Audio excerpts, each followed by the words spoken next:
Hi, everyone. About a minute on the EV bust. The EV bust is here. It is real. It is undeniable. Just in the last few months, we've seen all of the major automakers, whether it's, I made a list, Ford, Mercedes-Benz, Aston Martin, GM, Volkswagen, Jaguar, all are backpedaling, saying, oh, well, the market isn't as robust as we expected it would be. Well, you don't say. You didn't do any market research, and now you're saying, oh, by the way, we're not going to follow through on the EV plans we made. Before I go further, if you don't know me, my name is Robert Bryce. I've been writing and speaking about energy and power for more than 30 years, written 6 books, co-produced 2 documentaries. I gave you the numbers and the facts, not the spin about energy and power. Okay, so what has happened just in the last couple of days? Well, Ernst Young released a new survey that found that, here, I'll quote from the article, U.S. buyers interested in electric vehicles dropped by 14% year over year, according to this survey.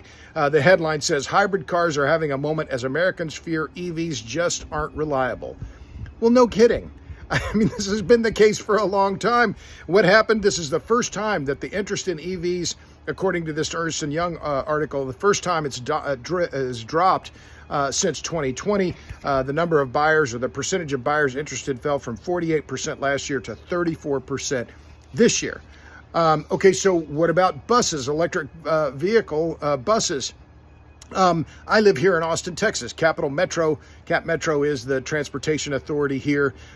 Just a few weeks ago, it announced that it was stopping its shift, or planned shift, to an all-electric bus fleet.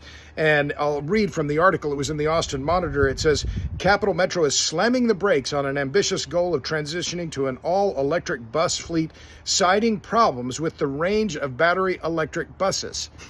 Well, yeah, I mean, it took you this long to understand. Now, remember, in 2020, Austin voters voted in favor of Project Connect, which was the most ambitious transportation project in the city's history.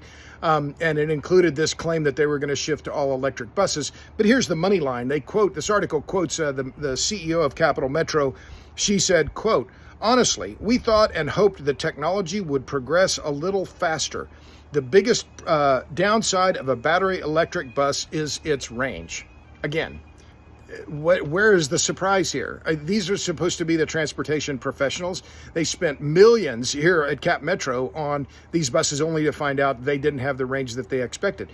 Meanwhile, the automakers, and Ford Motor in particular, which I've written about a lot, has wasted billions of dollars. Now it would be tens of billions of dollars before they get through this on these electric vehicles, and buyers aren't buying them. It's just truly remarkable to see all of these years later, all of this money and capital wasted on EVs, and now the reality is becoming so obvious that they can't deny it. And yet it's very clear that the automakers are just saying, oh, well, consumers don't want these. Well, no kidding. Electric vehicles are the next big thing, and they always will be. You can follow me on Substack. You know where to find me, robertbryce.substack.com. Thanks a lot. See ya.